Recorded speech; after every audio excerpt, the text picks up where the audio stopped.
जंतु मरने लगे। इधर इंद्र का इंद्रासन डोल गया।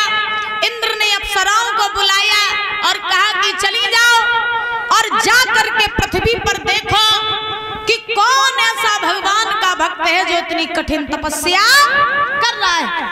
जाओ और जा करके उसकी तपस्या को भंग करो और पृथ्वी का विनाश होने से बचाओ।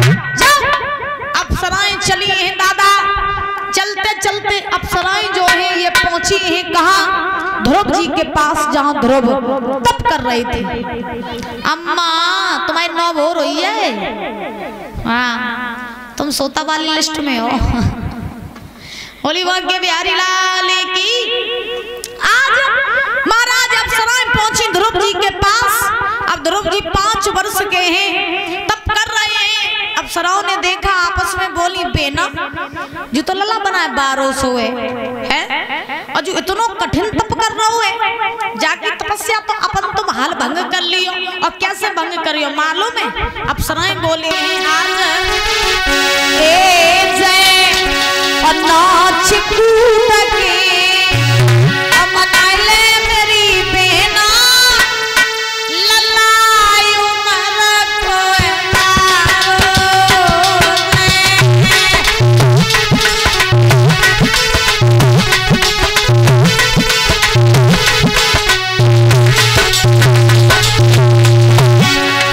अप्सराएं आपस में बातें करती हुई बोली बेना जितो छोटो जो अकेले सबके नाक में दम कर रहे हैं, प्राण वायु को खींच रहा है, इसे नाच कूद के मना लो, इसकी तपस्या को भंग करवा लो और सबकी रक्षा करो। अप्सराएं नाचने लगी, नृत्य करने लगी, लेकिन आए नागी नपट के लला पे फुंकार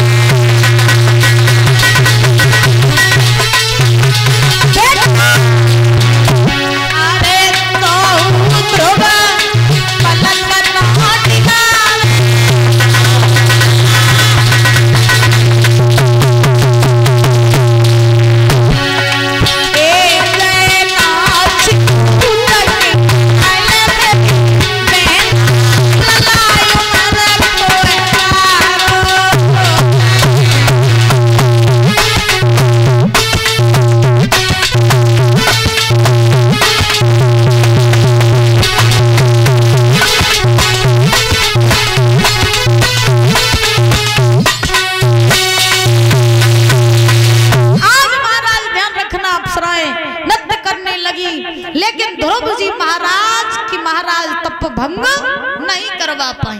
जब तपस्या भंग नहीं करवा पाई, अप्सराएं नाचते नाचते थक गई। ध्रुव जी का महाराज कुछ नहीं कर पाया। अप्सराएं आई इंद्र के पास में, जवाब दिया महाराज है तो भक्त छोटो लेकिन है बहुत खोटो। हमने बाकी तप भंग करवे कर ले बहुत उपाय करे, लेकिन बाकी तपस्या हम भंग नहीं कर पाए।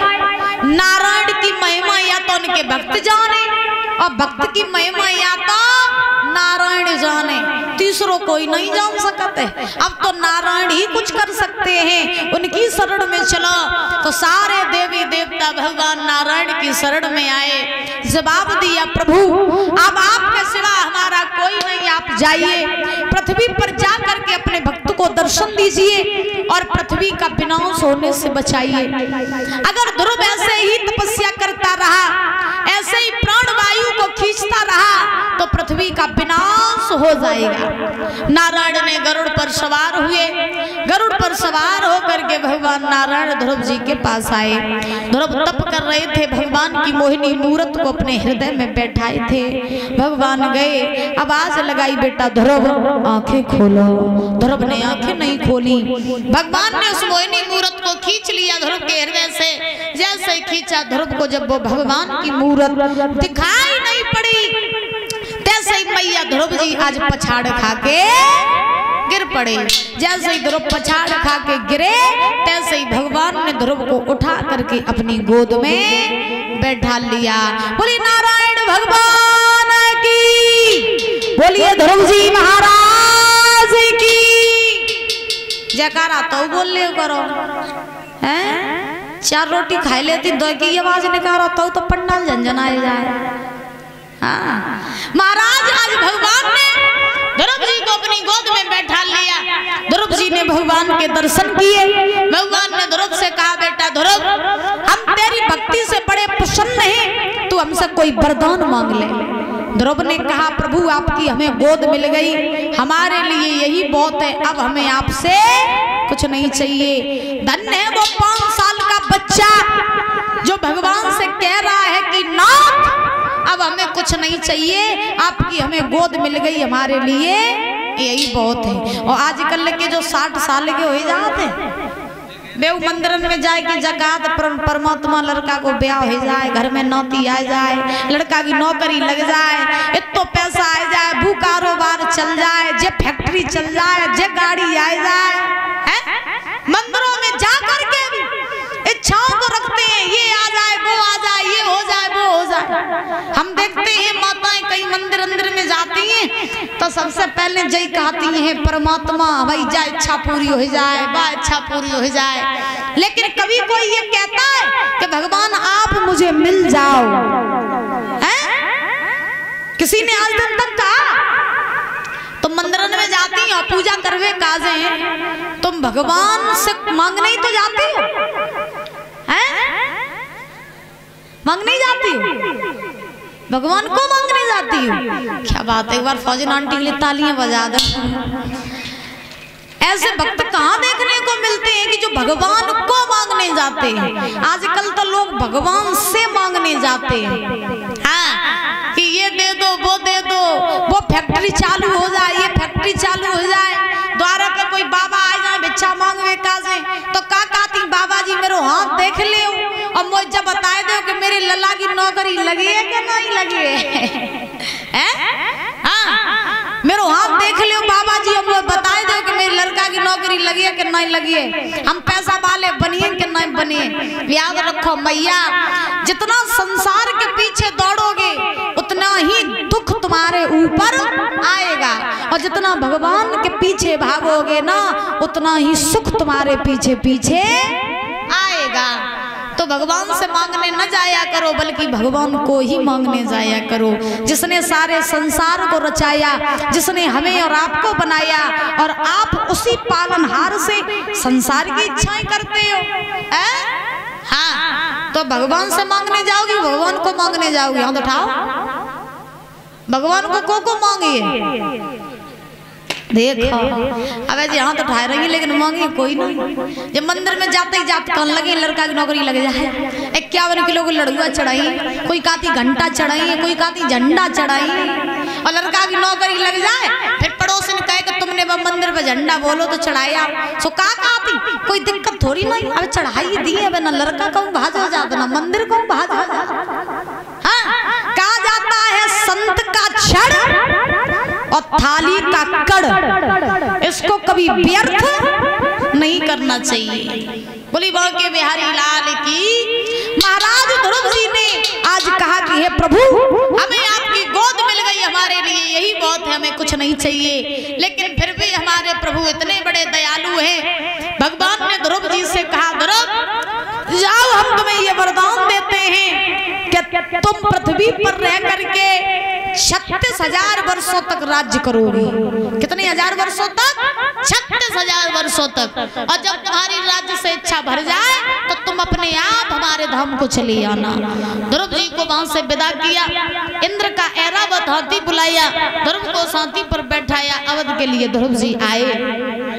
जैसे ही ध्रुव जी अवध में आए हैं दादा, अवध के लोगों को पता चला कि ध्रुव आ रहे हैं, तो राजा उत्तानपाद और जितने भी लोग रहे सब ध्रुव का सम्मान करने के लिए आधी रास्ते पर आए। ध्रुव जी ने देखा मेरे पिता खड़े, मेरे बुजुर्ग खड़े, हाथी से नीचे करके आए, सारे बड़े बुजुर्गों के चरण स्पर्श किए, सबके चरण स्पर्श करके सबसे आशीर्वाद प्राप्त किया। अच्छा आप ये बताइए कि पैर क्यों छुए जाते हैं? परीक्षक जी बताओ पैर क्यों छुए जाते हैं? सुना नहीं देते? देखो सुन लें दो मेरे परीक्षक जी महाराज को। जो बातें कर रही है, बातें आते न करो, सुन लेंदे ऊंचो सुन बात। परीक्षक जी मोई लगा था। अच्छा परीक्षक जी बताओ, पैर क्यों छुए जाते हैं? कहा तो आशीर्वाद मिल जाए। अच्छा अच्छा देखो हम आपको बताएं, आप सब लोग पैर छूते होंगे। आज के जमाने में तो महाराज, जब फैशन के जमाने में तो कोई झुको ही नहीं चाह, फैशन के जमाने में कोई झुको ही नहीं चाह, तो परियां छोले तो छाती तो लगा ले जय हरिहर की। लोग ये कहते हैं कि पैर छूने से आशीर्वाद मिलता है। सुन ले दादा, सुन ले, लोग कहते हैं कि पैर छूने से आशीर्वाद मिलता है। ठीक है, अब आशीर्वाद की बात रही कि चलो मान लो कि पैर छूने से आशीर्वाद मिलता है, तो पैर छुओ तो ढंग से छुओ जो आशीर्वाद मिल जाए। आजकल कैसे छुआ, कैसे छूते हैं पैर? परियां छोके और छाती से लगाए ले। झुकना तो मंजूरी नहीं है, क्योंकि झुक जाएंगे तो फिर नाक कट जाएगी। अब मेन कारण ये है कि पैर छूते क्यों हैं? पैर क्यों छूते हैं बताएं हम। पैर छूने के पीछे दो कारण हैं। पहला कारण ये है कि जब हम किसी के पैर छूते हैं तो पैर छूने से बल बुद्धि विद्या आयु बढ़ती है, पहला कारण। और जब महाराज पैर छूने से बल बुद्धि विद्या आयु बढ़ती है तो पहला कारण हो गया। दूसरा कारण कि जब हम किसी के पैर छूते हैं तो उस व्यक्ति के गुण हमारे अंदर प्रवेश कर जाते हैं। बाबा जी शायद लोगों ने न देखा हो, लेकिन आपने देखा होगा कि जो महान महर्षि ऋषि होते हैं, जो महान विद्वान लोग होते हैं, वो कभी किसी से पैर नहीं छुपाते हैं। देखा है आपने? कभी किसी से पैर नहीं छुपाते हैं। क्यों? क्योंकि वो जानते हैं कि पता नहीं कौन कैसा व्यक्ति आए जो मेरे पैरों को स्पर्श कर ले। और कहा जाता है कि शराबी, जुआरी और मांसाहारी और चरित्रहीन व्यक्ति जिसकी समाज में इज्जत नहीं, और जो शराब पीता हो, मांस खाता हो, बेशक तुम्हारा सगा बाप क्यों ना हो, कभी उसके पैर न छुआ। जो भाई भाई का हिस्सा खा करके बैठा हो, कभी उसके पैर न छुआ। पैर छुआ किसके? संतों के छुआ, विद्वानों के छुआ, भक्तों के पैर छुआ, ऐसे व्यक्ति के पैर छुआ जिसकी समाज में इज्जत हो। और जब तुम ऐसों के पैर छुओगे तो उसके गुण तुम्हारे अंदर प्रवेश कर जाएंगे। तो दूसरा कारण ये है। अब देखो, परियां छोए के न बल बुद्धि विद्या आयु बढ़ी है, और परियां छोए के न दूसरे के गुण तुम्हारे अंदर प्रवेश करेंगे। सबसे पवित्र माना जाता पैर का अंगूठा। तो सबसे ज्यादा जब भी पैर छुओ तो पूरा पैर नहीं, पैर का अंगूठा छूना चाहिए। ठीक, ओके। हाँ, क्या छुओगी? पैर का अंगूठा। सास ससुर के कल रही थे पाँच छुइयो तो पैर को अंगूठा छुइयो। देखो अब ये जकाती सास ससुर के नहीं छुई, हाँ उनके नहीं छुई, तो पति कई पाँव को अंगूठा छुई लियो, उनको नहीं छुइयो। शर्म लगाते? हाँ, बोली राधा रानी सरकार की। तो जब भी छुआ तो पैर का अंगूठा छूना चाहिए। बोली बांके बिहारी लाल की। और हर किसी से पैर भी जल्दी मत छुपाया करो मेरी मैया, ना हर किसी के जल्दी पैर छुआ करो और न काऊ से जल्दी पाए छुपाओ करो। आज ध्रुव जी महाराज ने सबसे आशीर्वाद लिया इस चरण स्पर्श करके। सबसे पहले ध्रुव जी चले हैं, चलते चलते पहुंचे कहाँ? अपनी मैया महाराज सुरुचि के पास। जब सुरुचि के पास पहुंचे तो सुरुचि ने ध्रुव को देखा, दरवाजा बंद कर लिया। ध्रुव दरवाजा बता रहे, मौसी दरवाजा खोला,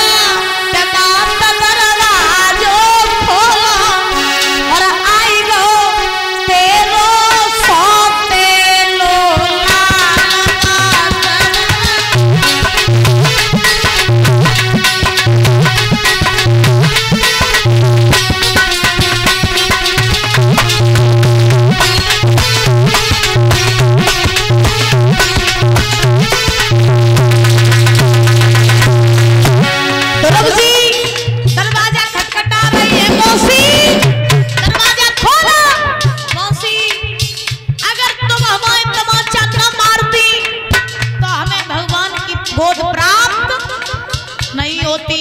इसीलिए कहा जाता है दुश्मन को कभी दुश्मन नहीं समझना चाहिए। दोस्त आपका दगाबाज निकल जाएगा लेकिन दुश्मन आपका सच्चा मित्र बन जाएगा। अक्सर लोग अगर ऊपर पहुंचते हैं तो पता है किसके कारण, दुश्मन के ही कारण। दुश्मन जो होता है वो आपका सच्चा मित्र होता है। सुरुचि अगर ध्रुव के तमाचा न मारती तो यहाँ बैठ के हम ध्रुव की कथा आपको न सुना रही होते। ध्रुव ने कहा माँ दरवाजा खोलो।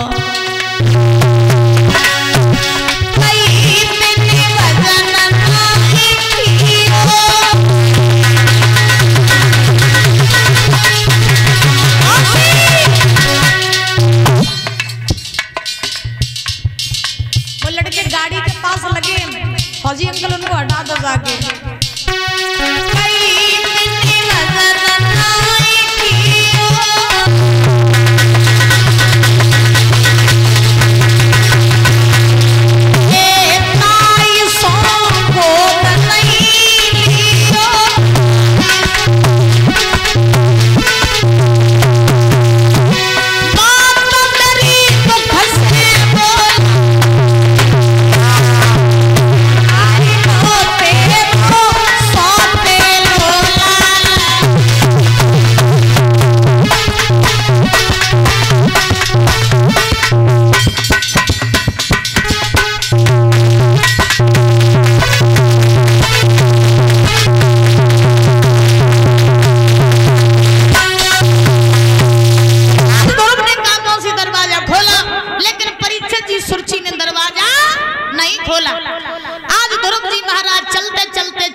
आज आए हैं अपनी मैया सुनीति के पास।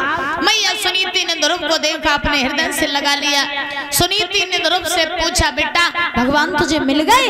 ध्रुव ने कहा हाँ माँ भगवान मुझे मिल गए। सुनीति बोली बेटा मुझे भी भगवान के दर्शन करने हैं। तो ध्रुव जी महाराज ने भगवान का आह्वान किया, भगवान आए हैं। सुनीति को भी दर्शन दिए, उत्तान पाद को भी दर्शन दिए, साथ ही साथ सुरुचि को भी दर्शन दिए। दर्शन दे के भगवान वहां से अंतर ध्यान हो गए। इस प्रकार से ध्रुव जी महाराज ने 5 वर्ष की अवस्था में ध्रुव जी महाराज ने भगवान को प्राप्त किया। बोली गोविंद भगवान की। 5 वर्ष की अवस्था में ध्रुव जी ने भगवान को प्राप्त कर लिया। धीरे धीरे जब ध्रुव जी महाराज बड़े हुए और राजा उत्तान पाद के ऊपर जब परीक्षित जी बुढ़ापा आया तो उत्तान पाद जंगल में भजन करने चले गए और ध्रुव जी को अवध का शासन दिया है। ध्रुव जी महाराज अवध के राजा बने। कई वर्षों तक ध्रुव जी महाराज ने इस पृथ्वी पर रह करके दादा राज्य किया। जब राज्य से इच्छा भर गई तो ध्रुव जी महाराज भगवान के धाम को चलने लगे। भगवान के पार्षदों को बुलाया, ध्रुव जी उनके साथ में आज भगवान के धाम को चले। रास्ते में मृत्यु देवी मिली। हम लोग कहाँ रहते हैं? हम लोग रहते हैं मृत्यु लोक में। हम लोग मृत्यु लोक में रहते हैं। यहाँ जो आया है उसे मृत्यु का सामना करना है। तो याद रखो ध्रुव जी चले, रास्ते में मृत्यु देवी मिली। उन्होंने ध्रुव जी को रोका, कहा कि तुम भगवान के धाम को जा रहे हो तभी जाओगे जब तुम मुझे स्वीकार करोगे। ध्रुव बोले स्वीकार तो कर लिए, पहले अपना सिर झुकाओ। सो मौत ने अपना सिर झुकाया, ध्रुव जी ने मौत के सर पे पैर रखा, भगवान के धाम को चले गए। भगवान ने अपनी गोद में ध्रुव जी को स्थान दिया, जो आज भी उत्तर दिशा में ब्रह्म मुहूर्त में 4 बजे कभी भी उठ के देखना, सबसे चमकता हुआ तारा दिखाई देता है, वही है ध्रुव तारा जो आज भी भगवान की गोद में बैठे हैं। बोलिए ध्रुव जी महाराज की। इस प्रकार से ध्रुव जी महाराज ने मृत्यु पर विजय प्राप्त की और भगवान के धाम को गए।